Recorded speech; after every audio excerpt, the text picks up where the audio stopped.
क्या जमाना आ गया है। पति ऑफिस जाता है, सास मंदिर जाती है और घर में ससुर अपनी जवान बहू के साथ रंगरलिया मनाता है।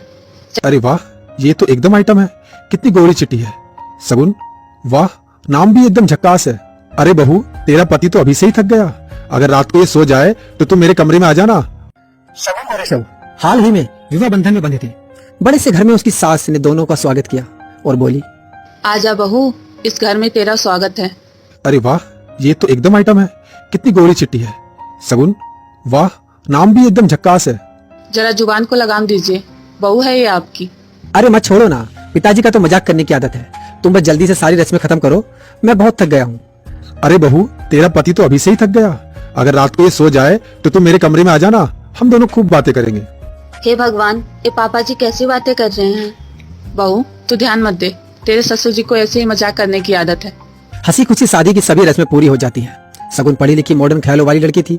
वहीं उसकी सास ममता देवी एक घरेलू विचारों वाली सामान्य महिला थी, जो अपना पूरा समय घर परिवार की सेवा में लगाती और बचा हुआ समय पूजा पाठ तथा दान दक्षिणा में लगाया करती थी। ममता देवी के पति भी अपने बहू की तरह ही मॉडर्न ख्यालों वाले इंसान थे।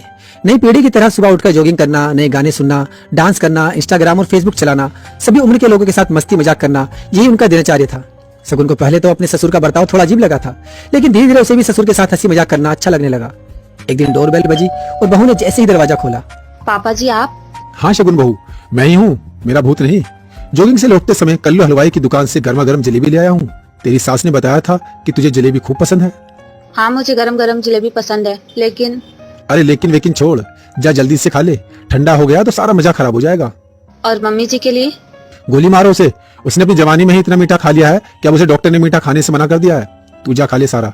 ससुर आए दिन सगुन के लिए उसकी मनपसंद चीजें लाते। सगुन ऑनलाइन कोई ड्रेस पसंद करती तो ससुर बिना देर के ही ऑर्डर कर देते। ऋषभ सुबह अपने काम पर चला जाता। सास भी मंदिर और भजन कीर्तन में निकल जाया करती थी। घर में केवल सगुन और उसका ससुर ही रह जाते थे। दोनों खूब हंसी मजाक करते। घर के काम में भी ससुर सगुन का हाथ बटा दिया करता। दोनों बाजार से सब्जी भाजी लाने के साथ में ही जाया करते थे। एक दिन जब ममता देवी मंदिर से पूजा करके लौट रही थी तो उसे अपनी पड़ोस की कुछ औरतों को बातें करते हुए सुना।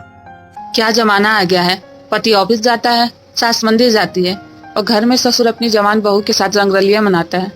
सही कह रही हो बहन, कलयुग है कलयुग। पति से ज्यादा बहू का पसंद और नापसंद का ध्यान तो ससुर रखता है। बहुत बेशरम है ये दोनों, ससुर और बहू। अगर ऐसे ही चलता रहा तो देखना, ये बेशरम बहू अपनी ही सास की सौतन बन जाएगी एक दिन। बेचारी ममता देवी। ममता उन दोनों औरतों की सारी बातें सुन हक्की बक्की रह जाती है। हे भगवान, ये मैं क्या सुन रही हूँ। ये लोग मेरे पति और मेरे बहू के बारे में इतनी गंदी बातें कैसे कर सकते हैं। लेकिन बिना आग के धुआं नहीं होता। बात जो भी हो, मुझे सच का पता लगाना ही होगा। ममता देवी जैसे ही घर के अंदर आई, उसने अपने पति और बहू को रसोई घर में एक साथ खाना बनाते देखा। दोनों हंस हंसकर बातें कर रहे थे। ममता ने कुछ नहीं कहा और चुपचाप अपने कमरे में चली गई। दूसरे दिन सुबह के 10 बज गए और ममता अभी तक बिस्तर से बाहर नहीं निकली। मम्मी जी, आज आप मंदिर नहीं जाएंगी? तुझे बड़ी चिंता हो रही है मेरी मंदिर न जाने का। मेरा घर में रहना अच्छा नहीं लग रहा होगा ना? मम्मी जी, ये आप कैसी बातें कर रही हैं। आप एक दिन भी मंदिर जाए बिना नहीं रहती, लेकिन आज आप नहीं गई तो इसलिए मैंने पूछ लिया। आपकी तबीयत तो ठीक है ना? क्या होगा मेरी तबीयत को, अच्छी खासी हूँ मैं। तू क्या मुझे बुढ़िया समझती है क्या? अच्छे से तैयार हो जाओ तो तुझसे भी जवान दिखूंगी। ममता को अपनी बहू सगुन की हर बात चुभने लगी थी, लेकिन सगुन को ममता के बदला हुआ बर्ताव कुछ पल्ले नहीं पड़ रहा था। वो बेचारी चुपचाप अपने काम में लगी। क्या हुआ बहू, आज चाय नहीं पिलाई तूने? नहीं पापा जी, ऐसी कोई बात नहीं है। आप बैठिए, मैं अभी चाय बना कर लाती हूँ। सगुन तुरंत चाय बनाकर ले आई। दोनों साथ बैठकर चाय पीने लगे। क्या बात है बहू, तू भी अब चाय पी रही है या दोबारा चाय की चुस्की लेने का मन कर गया? दोबारा नहीं पापा जी, बस आपके साथ चाय पीने की आदत हो गई है, इसलिए आपके जॉगिंग से लौटने का इंतजार कर रही थी। सोचा आपके साथ ही पी लूंगी। अरे वाह वाह, वैसे तेरे लिए एक सरप्राइज है। मैंने तेरे कमरे में रख दिया है, ते जाकर देख ले। अच्छा लगे तो एक कप चाय और पिला देना मुझे। ममता ने चुपके से दोनों की बातें सुनी और मन ही मन कहानी बनाने लगी। पड़ोसी ठीक ही कहते हैं, इन दोनों के बीच में जरूर कुछ तो खिचड़ी पक रही है। ममता ने सगुन का पीछा किया और खिड़की से छुपकर अंदर देखने लगी। सगुन खुशी खुशी बिस्तर पर रखे बॉक्स को खोलकर गिफ्ट देखने लगी। Oh my God, so beautiful. कितना परफेक्ट गाउन है ये। इसका तो कलर भी मेरा फेवरेट है। और ये मूवी का टिकट, ये तो वही रोमांटिक मूवी का टिकट है जो मुझे पसंद है। शगुन तुरंत कॉल करके किसी से बात करने लगती है। हेलो, क्या बात है?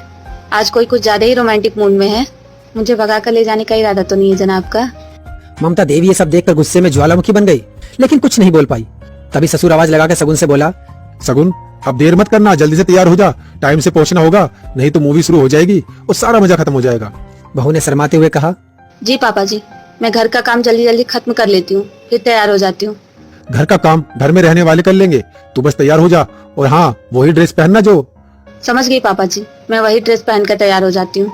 सगुन तैयार हो गई तभी ममता दरवाजे के पीछे से बाहर आई और गुस्से में तमतमाती हुई बोली, ये सब क्या चल रहा है मेरे पीठ के पीछे? अरे भाग्यवान, जरा शांति रखो, सब मालूम हो जाएगा। अच्छा पहले तो ये लो, और तुम भी। ससुर ने अपनी गुस्साई पत्नी की तरफ एक कागज देकर कुछ बोलना चाहा, लेकिन ममता देवी ने वो कागज लिया और गुस्से में फाड़ कर उसके टुकड़े टुकड़े कर दिए। अंदर से सगुन भी तैयार होकर आई।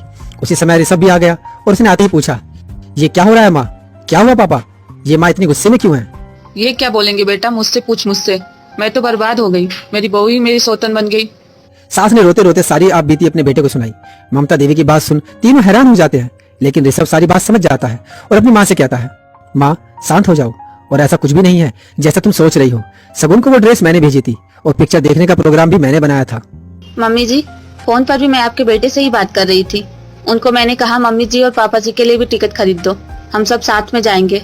पापा जी में मुझे मेरे पापा नजर आते हैं, इसलिए मैं उनके साथ इतनी फ्रैंक रहती हूँ। और रहने दे, भैंस के आगे बीन बजाकर कोई फायदा नहीं है। और अब तो इसने मूवी की भी टिकट फाड़ डाली। अब तुम दोनों ही जाओ और मैं अपनी बुढ़िया के साथ घर में कैंडल लाइट डिनर कर लूंगा। ममता देवी को समझ आ गया कि जो लोग सोच रहे थे ऐसा कुछ नहीं है। उसने तीनों से माफी मांगी और खुशी खुशी रहने लगी। किसी ने सच ही कहा है, कुछ तो लोग कहेंगे, लोगों का काम है कहना, लेकिन लोगों की बातों को सुनकर हमें अपनी खुशी में आग नहीं लगाना चाहिए।